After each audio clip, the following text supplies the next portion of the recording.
Yep. Hey, everybody, and welcome to Kalicube Tuesdays and the podcast. I have had a really, really mad day, so I'm a bit overexcited. And I was just telling Casie that I feel like a 10-year-old child who's just drank a big cup of soda water with lots of sugar in it. So I'm going to try and calm down, sing the song. A quick hello and we're good to go. Welcome to the show, Casie Gillette. I think that's the best welcome I've ever gotten. Ooh, thank you very much. Well, I've been waiting a year and a half to do that because we met in New York and had a quick chat. And I believe I said to you, "Ooh, you have to come on the podcast." And I've been very, what the word be? Remit not to have got you on the podcast before, and I do apologize. Well, I just can't even believe that it's been a year and a half. So, we were just saying, like, when you said it's been 18 months, like that feels like yesterday. But I've been counting. Yeah, I got a chalkboard on the back marking each month. Days since met Casie Gillette. That's right, yeah. Brilliant. Unfortunately, it's not far from the truth, but that's going to get creepy, so we won't go down that little path. Anyway, we start off really quickly with your brand SERP. I had a look at your brand SERP, and I was very intrigued because I thought you didn't have a personal site, but in fact you do. And in the US, you really have nailed it. You're number one. You've got those tweets, and I do like the Charlie Brown cartoon. Then you've got your about page, then you've got your company page. So basically, anybody who searches your name gets just you. Well, I mean, my personal site, if you will, I bought that domain years and years ago for that exact reason. So I could at least have some control over what my name said. It also helps that there's very few people who have my name spelled the same way. Okay. But, my personal site, I really don't do much with it. I'll post like where I'm speaking or if like a new, like a webinar went up or something like that. But yeah, I mean, I remember like starting out, there were some, back in the day when like MySpace was a thing. Yeah, like your pictures on, like my pictures from MySpace would be on like my branded SERP. And I was like, this might not be the approach that I want to take here. So we should do something about this. Yeah, so I mean, you were actually way ahead of me because you were looking at this kind of in the noughties, as it were, and building up your brand SERP and taking care of what people see when they search your name. It's now my big thing, and I go on and on about it to the point of boredom for everybody else, I'm sure. But in fact, what I wanted to show there, and the reason I kept it so simple, is that dominating your own brand SERP, you have a fairly unusual name, but even whatever the situation, having an entity home, which is a site you own that talks about you, that you control, is step number one. And once you have that, Google really wants to put it at the top if it thinks the person is looking for you. Yep. And it's actually incredibly simple. Sorry to belittle your years and years of work on this, but I had this big strategy. You're really making me feel bad about it, Jason. Sorry. And that's the point, is basically you have to start, and you need to start with a website that you own, and Google will tend to privilege that because that's what people are looking for. They're looking for information from the entity they've actually searched for, in this case, Casie Gillette. So I thought it was a lesson in simplicity, beauty, perseverance, and a forethought. That's right. That's right. A forethought. That's really what it comes down to. Like, I should do this. Brilliant. Oh, lovely to meet you. Anyway, again, a second time. And today we're not talking about your brand, SERP. We're going to talk about content marketing and the customer experience, which I know absolutely nothing about. And you're going to teach me. So you were saying, basically, and this is my point of starting, is with technology, we think that all of this should be easy and that we can use technology to leverage everything and get everything right. And we don't actually have to bother doing any work. Well, from both sides. So like the way I think about it is with technology, I think as individuals, we think we have more power than we should, but we kind of do, right? We do in that sense. Like, and the reason I get so excited about the customer, I've been talking about this for a couple of years now. People are probably like, okay, Case, we get it. But it's still just, I still don't think people are adapting to it as quickly as we can. And it's this idea that as digital marketers, like, our jobs are harder than ever because users have more power and more voice because of the technology that's there, because of social networks, because of platforms like Google, your Google business page, Facebook, Yelp, whatever it is. And people aren't afraid to be jerks and speak out, and whether it's right or wrong, as marketers, it changes the game for us a little bit in how we approach marketing our business and making sure that we're giving customers a better experience. Yeah, no, sorry, excuse me. I do interrupt quite a lot, but that also makes me think that kind of is that kind of balance thing, is that as marketers, we think, oh, we've got all this power with the data that we can understand and we can actually funnel people where we want them to go. But at the same time, they've got this amazing pushback, which is voice. Yeah.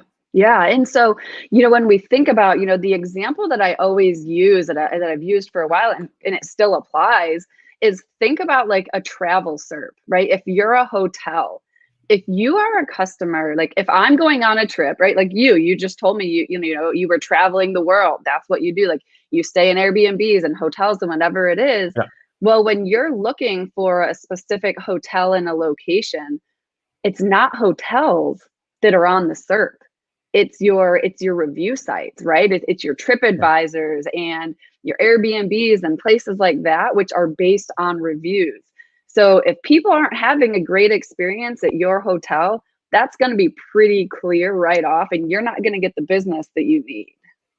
So, I mean, hotels would be an example of an industry that is being forced to get this faster than most other industries. SaaS platforms as well, perhaps. Yeah, absolutely. I mean, yeah, you think about that because even in the B2B world, like I work in the B2B space with a lot of tech, and there's these sites now like G2 Crowd, right? Like in the Capterras of the world, where when you are looking for a specific technology, it's these review sites that are showing up. So if your customers aren't happy with what you're doing and they're leaving those reviews, well, guess what? That's what people are seeing. We also know that people are doing more research than ever before they're even coming to your website and filling out a form or contacting you. So, go. Oh, no, Barnaby Winter was on here. He did the delightful thing of saying 72% of customers have already decided. And it's 72. You're just going, that's too specific, Barnaby. It can't be true. No, exactly 72. That's interesting. I always had like the 70% number in my mind, so maybe it's gone up. But the point is, he did some great marketing there because he got me to remember the number by being incredibly specific. And that is a good point. So 70%, I would have gone, yeah, all right, fair enough. But 72, you don't.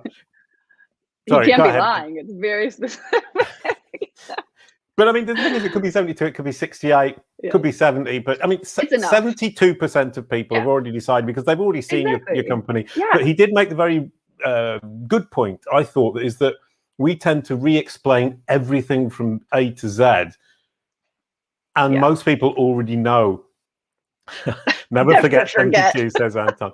Most people already know the A to P or Q. That must be about 72% of the alphabet. Yeah, that's about it. Yeah, I'm thinking too much. Somebody's going to calculate it and tell me I'm wrong. And they only need the Q to Z. Yeah, right. That's a new sentence, isn't it? Yeah. Customers visiting your site only need the Q to Z. Yeah, my next presentation, I'm ripping you off there. So anyway. But I mean, you do. I mean, you need that information, but you need to make sure that information is out there. I mean, you still need the A to P, whatever it is. But how you're presenting that is different. But the whole point is that, you have to make sure that, what customers are finding about you is what you want them to be finding, right? That you're answering their questions. And so that's kind of where this whole idea of like search and the customer experience came about for me was, like when we're thinking about content specifically, like making sure you're giving customers what they want is so important, right? Like, I mean, and the cool thing, so then we go to that technology side of, we have the tools at our disposal and we have the data. And now we can go and see, well, here's what they're looking for. And here's my demographic. And here's the type of information that I don't have on my site. And here's what my competitors are saying. And now you have a strategy that's actually geared toward your customer. Right. Oh, and talking of technology, I mean, I'm building out Kalicube Pro, my super duper SaaS platform. And you were mentioning Capterra and G2. And what I'm doing is segmenting by entity type, i.e. SaaS software company, person, music group, music company even. and then saying within your industry, these are the sites that tend to rank on brand SERPs, which means that they're terribly important to Google, but also important to your audience. And G2 and Capterra come up all the time on SaaS platform brand SERPs. I mean, and in different industries, the ones that dominate are very different. Yeah, they are. And so that's why it's important to pay attention to, when you're thinking about like your keyword strategy and you're thinking about how are people searching for your product, you need to know what's there, right? You need to know what's on that SERP. And, I've had conversations with clients about like, they're in Capterra, for example, but what they have there isn't necessarily like, they don't really have a ton there. And, those places do like pay to play. And in some cases, if that's a pretty well-known site, like it's worth doing like a small syndication campaign or a small campaign just to test it out. So, even thinking about how like the paid side goes into your organic side from that perspective. Yeah, don't companies kind of feel, oh, I'm being ripped off because I'm paying Capterra and I shouldn't have to? I'm paying Google and I shouldn't have to. Very good point. There you go. That nailed it in a very short phrase. But I can't remember where the technology side of things is there a tendency for us to get drowned in technology where we think I've got all this information and we forget to just look at the SERP? Yeah, 100%. And it's a balance there. So, I have clients who like, we do this exercise with them where we're saying like, here's the type of information you don't have on your site, right? These are the questions that people are asking, like, and we get a lot of, well, that's too basic, right? Like my customers wouldn't ask that. But when I go and put that keyword in that you're telling me that is really important to you and that we know people are searching for, these are the questions that are in that search result, right? Like these are the answers. This is the content that you have to have. Because what we're seeing is that for broader keywords, it's so informational, right? Like there's so much informational content on there that sometimes you have to have that higher level, like top of the funnel content to make sure you're ranking. And so then there's that pushback of, okay, well, my customers don't need this, but it's like, yeah, they do. Like, but you can also take them down the funnel from there once they're in. But yes, to your point, you need to know what's in the search result to actually show up on the search result. Yeah. Well, and you also need to know what you're, right? You also need to know what you're aiming for, because a lot of people still think in terms of blue links, and you're saying, well, actually, there's people also ask, there's video boxes, there's Twitter boxes, there's knowledge panels, there's entity boxes, and brands often overlook that. I mean, people also ask what you're talking about seems to me to be the core of that. It's now so prevalent, and so easy to find out what your audience are looking for. Go ahead, sorry. No, you're right. It is. And like the knowledge graphs that you mentioned, like the featured snippets, like, those direct answers that became a core part of our strategy a couple years ago. And, I remember there was the big debate of, well, is Google stealing your traffic, whatever, like maybe they are, but we're getting a ton of traffic from those featured snippets. So we're going to keep targeting them. Like, you can see like with the people also ask boxes, like you can start to see like what other questions are coming up and even related queries, right? Like that's how we've always done keyword research, is looking at the related searches. Like what are the things that are out there? Yeah, and people also ask is just an easy way to find related queries. I mean, it's Google giving us what we need to do in order to actually please our customers. And if we come back to that thing of like the no-click SERP and Google stealing our traffic and all of that kind of debate, kind of part of it, you're saying, okay, they've taken away something we thought was ours, but in fact, it's still Google's users, and they're sending their users if they want to, but they don't have to because they're their users, not ours. They're our audience, but they're not our users, which that sounds like I'm being a bit of a teacher giving a lesson there. But they've also given us so much more information about those users that we can leverage to actually make better use of the time we have with them. It sounds like divorced parents with their kids. Make more use of the time we have with them when they do get family time. Yeah. So sorry, that's kind of my thought process now, is that that customer experience can be better served because we have the technology, we have the data, and Google's giving it to us. Yeah, they are. I mean, they really are. And, there's tons of tools that are giving it to us, right? Like, we use like Uber Suggest, and we use, there's Answer the Public, and there's Storybase. And I could go on and on and on about these questions or these tools that are pulling like queries. And at the end of the day, like it's understanding what is actually like, what's showing up in the search results and why, right? Because if you understand why they're there, you understand the intent of that search and you understand what it is your customers are actually looking for. So yeah, I think like Google does make it easier in that sense. Now, for people, it's harder because then you have to go and create something that's worth being there, right? Like you have to create something Yeah. that's a little better.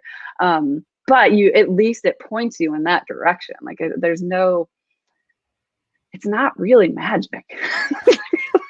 Well, it's understanding your audience, and I think a lot of companies fail to understand their audience. I mean, and WordLift, I work with a great deal on my knowledge panel stuff, who deal with entities and semantic like SEO and all that stuff, are using Google Suggest to see what entities Google is linking together in its brain, and it would tend, or Andrea Volpini would argue that it's putting these entities together because people are searching for them together, which once again gives us immense audience insight, and they're trying to leverage that as AI generated content. But I would suggest that, you know, we need also to be a little bit human and add that kind of human aspect where we understand our audience and show our audience we understand them. Yeah, I mean, that human element is so important. And, you know, one of the things I've talked about that like has nothing to do with like content or writing is like when you're thinking about like the customer experience and as a marketer, like there's companies. So like I ordered, you know, I have a bit of an Amazon problem, I would say. But like, you know, a lot of times what you get from those companies is it might be a small business that you're actually ordering from. And what they then send you is an email saying like, hey, can you review this? We're a small business. Like it's really important to us. But in some cases, what I've gotten is separate like handwritten notes with my products that say, hey, we're a small business. Thank you for ordering. Like if you could leave a review, it'd be really appreciated. Well, that goes a long way because now like I've talked about you in presentations, I've linked to your website, you know, I'm leaving you a review. Well, all these things are going to help your marketing and your visibility on search, whether it's in Google search, whether it's on Amazon search, whatever it is, all by doing those small things that make me as the customer happy, right? So we don't always think about that as digital marketers. No, and would you now say that's part of content marketing and that a content marketer needs to include that part? I absolutely think it's part of content marketing. I was listening. Yeah, no, I absolutely do. And there's another example that I used like a couple years ago, like, you know, direct mail, like you get direct mail, you're like, whatever, right? Like, but like it's content. But so Hero Comp had sent out. Oh, you mean direct email? No, like actual mail. I was going to say, yeah, I never get any. Anybody who sends me a letter these days gets special attention, and I wave it around all day long. Everyone goes, I got a letter. Yeah, look at, I got a real mail. It's not a bill. Check this out. But Hero Comp sent out these little, just little mailers, and in it, you opened it, it was a video. And this little video played, and if you played it all the way through, it said, hey, thank you for watching. If you register now, you can get 2-for-1 tickets. Send a letter to Jason. He'll wave it around for you. Oh, yeah, somebody send me a letter and I will wave it around at the next Kalicube Tuesdays. But you'd have to know my address for that. Yes, right. So, it's the internet. Well, you don't have a home. So. Oh, talking of addresses, sorry, really quick story, which is quite fun, and I think you'll like this. We made a cartoon with my ex-wife, and we lived in Mauritius. And I asked the postman when we moved into the first house when we got to Mauritius, what's the address? And he said, oh, there isn't an address. And I said, oh, and he said, oh, people just address letters to the person and I know where they live. So I just deliver it because it's this tiny little island. And I said, oh, can I make up my own address, please? And he said, yep. And I looked around and I said, between the sea and the post office.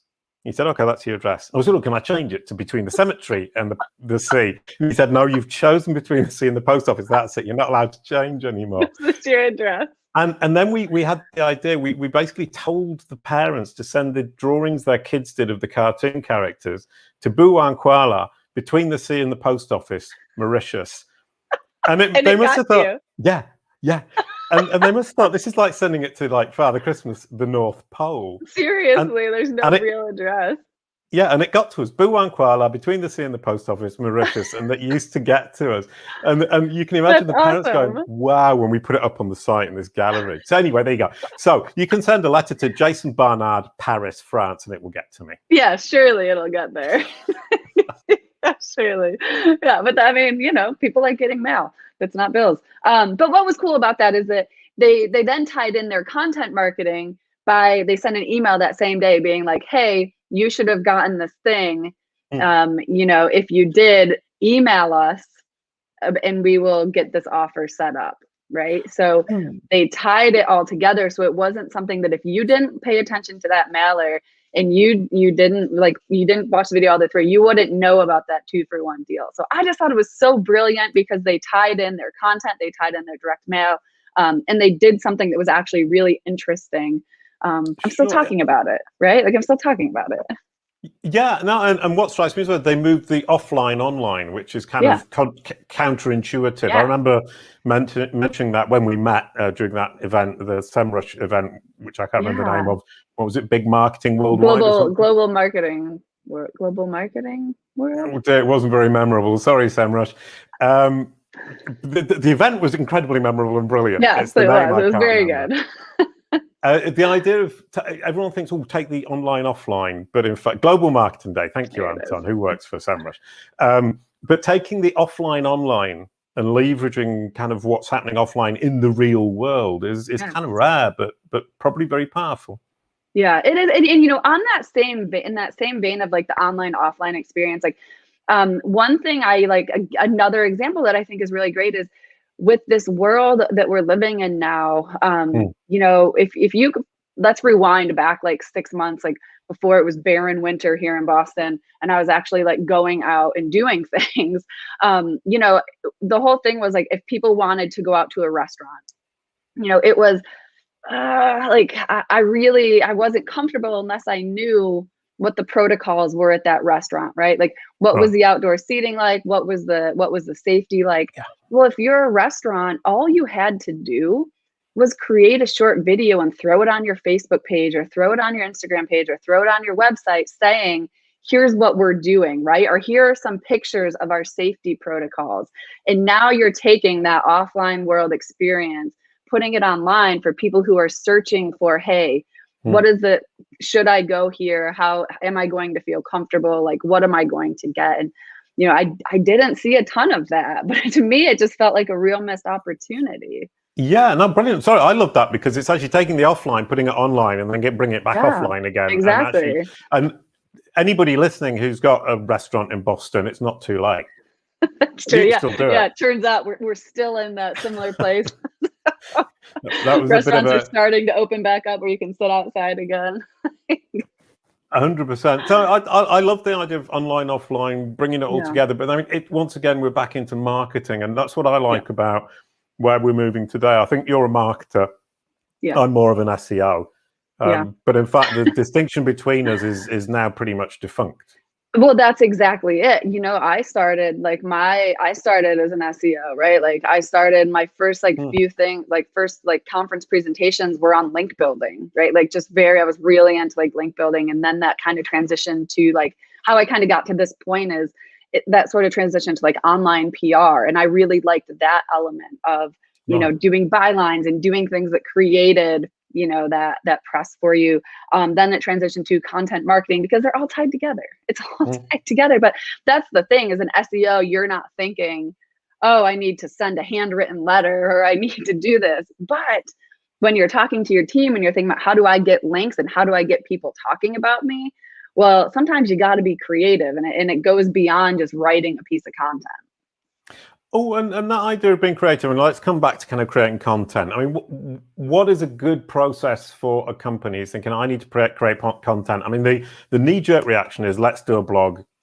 You say to somebody, you write one blog post a week. If you deliver that, we're happy. And they never really think beyond that. That's pretty rubbish as a strategy. What should they be doing? Sorry. I do apologize to anyone who's just set that up as their digital marketing strategy. You just blew up people's whole world. So what should we be doing? Yeah, well, I mean, my whole thing is like your content, every piece of content should have a goal. And, you know, it's not a matter of writing X amount of posts. It's like, what are those posts for? What are you writing them about? So, it's almost, if you're thinking about it from that SEO point of view, right? Like, you have to look at it like, yes, there's going to be your SEO implications. There's going to be your sales implications. Like, I have a client who, they couldn't write the post that we wanted them to write that's targeting a specific keyword and a specific audience, because they have to get this piece of material out for their sales team. And that's totally fine. That piece of content has a goal, right? Like, that piece of content is specifically made for a lead gen campaign that they need to do. So if you're thinking about it purely from like an SEO perspective, like, one of the ways we back into it is, once you know your keywords, then you're analyzing the search results to see what type of content do I actually need, and or is it even worth my time, right? There's going to be cases where, like, you're never going to beat the sites that are up there. So let's move on to the next one. Or maybe you're writing a longer tail version of that, but your content has to be dependent on those things. And one of those goals might be like keyword visibility, because that's reaching your target audience. So, we kind of back into it from that perspective of, hey, let's look at the SERPs, figure out what's here, and then that'll dictate the type of content we need. So we actually will do like an audit for clients to say, it'll say like, this is like, you need a solutions page or features page. You need a PDF, or you need a blog post. So it's really dependent on those things. But just write a post a week. You'll be fine. Right. Okay. And just to be clear, you don't have to apologize to me for interrupting, because I'm interrupting without any thought or process or whatever that's called. Anyway, but that brings me to the point is, they've created the content for their sales team, because the sales team is saying, we need a features page to send our prospects to, because we're explaining this over and over and over and over. Yeah. And it's much better for us to say, well, here's my take on it, and you can go and read the facts within our features page. Isn't then one possibility to say, well, let's look at the content we have to create for the teams around us and see how we can best package it for absolutely. the marketing?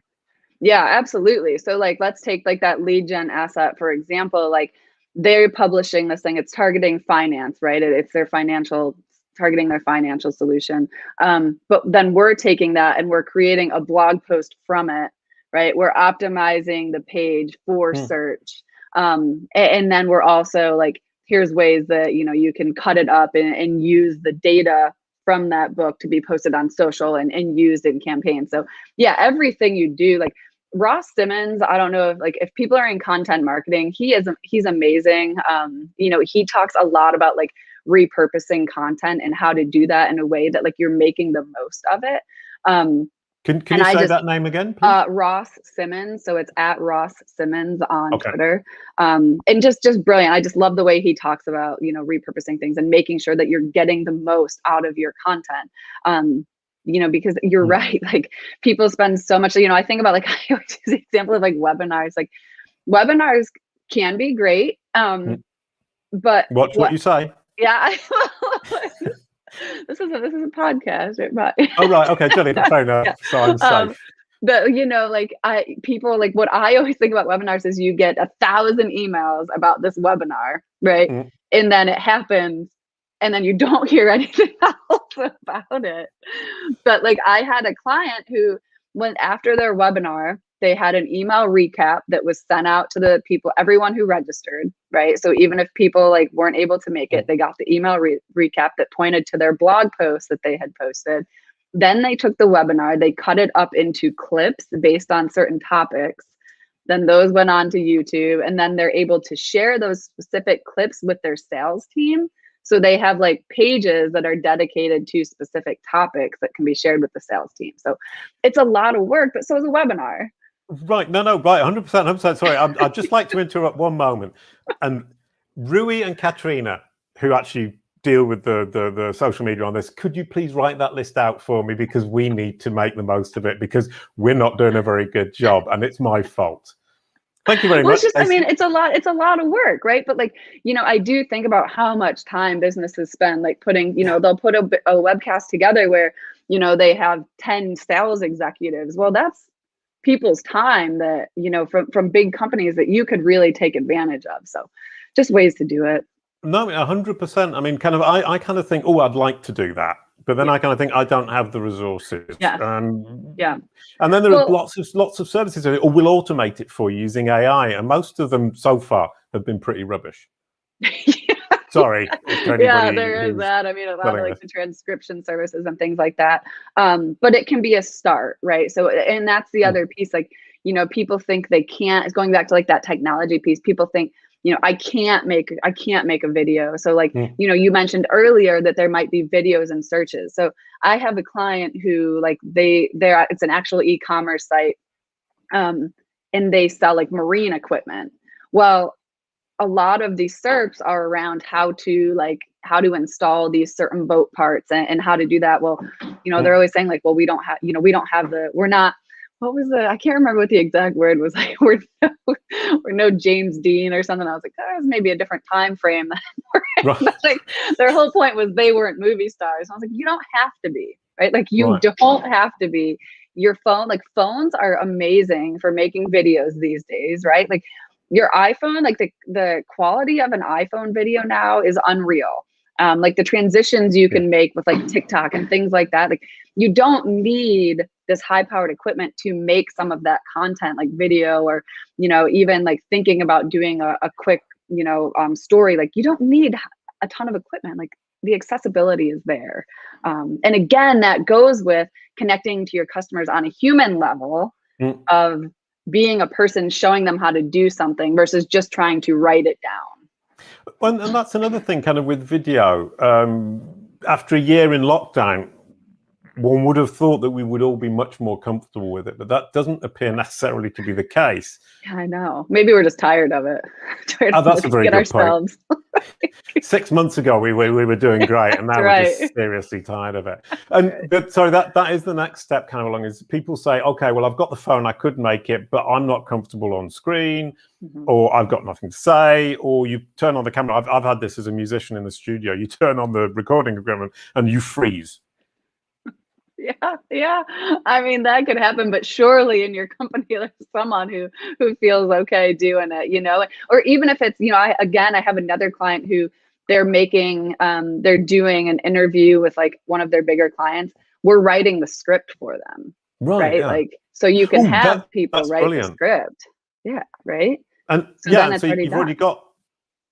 you've already then got the transcript for the repurposing later on, and having a script reassures people. So that's a great idea, and it also gives you both the video and the text, which then allows you to do the transcript, write the blog posts, and push little chunks out, and it's easier then to give it. Oh, genius! Right, okay, let's start doing that now. My team.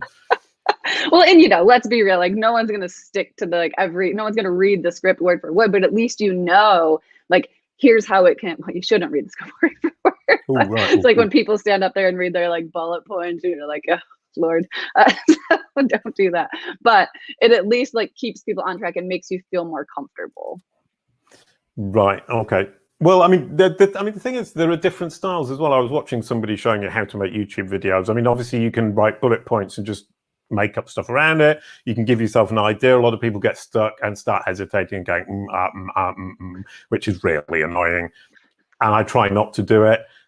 And the other one is to actually have a script and to stick to it, but you then need a teleprompter. And it's a special skill to be able to read that and look like you haven't seen it before. You're not reading it. And get that. Well, it's the intonation of it, getting it right, getting the push and the pull to make it sound like it's natural. Yeah, I mean, in some cases, I mean, think about it for a lot of different things. Like, you know, you were saying, like, you know, your software that you're trying, you have a piece of software. Well, like, I have another client who they have a piece of marketing software, and it's really complicated to talk about, right? Like, when they talk about it, it just doesn't resonate. But when you do a video showing me a demo of how it works, right? Or you show like just a quick demo video, oh my gosh, like it helps. It's so much quicker. It makes me understand what you're selling, what the value is to me. And that can be done again with like a screen capture tool in 10 minutes, right? And there's not a ton of editing that has to be done. And so things like that, people just think like, oh, I don't really have the time to do that. Well, it gets the point across a lot better than you writing a 6-page brochure about your product. Yeah, I mean, nothing to do with this particular topic, but writing emails to explain to people what it is we need to do, how to organize things, is actually quicker just to switch on screen capture. I use Descript, which I think is great and has very good, what's it called, transcripts from speech. I've been using it, it's really cool. But anyway, and I don't sell Descript, I just like it. And I've been recording videos to explain things, and it is so much faster. Is that the dog eating the table?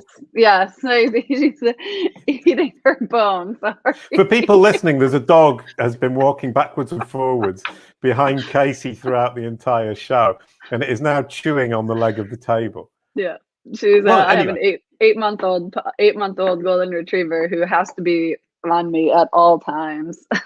Oh right, okay. Is it going all right for going out for walks? Yeah. No, sorry. Yeah, no, she likes it, but I got her during quarantine, right? So like she's only ever been in the house anyway. So yeah. Anyway, the dog stories. Yes, should we close up with content marketing and the customer experience? Let's just talk about dogs. Yeah. I mean, for me, what I take away from all this is we don't understand our customers in as much as we perhaps should. Google gives us lots of clues. We have a lot of technology that can give us more clues, and we need to create our content around our customers, serving them in the place they are for the need they have, where they are, be it offline, online, or social, on your site, in email, on webinars, or on podcasts. Is that a fair summary? And you said you didn't understand it. I only understand it now because you just explained it to me. Thank you very much, Casie. Yeah.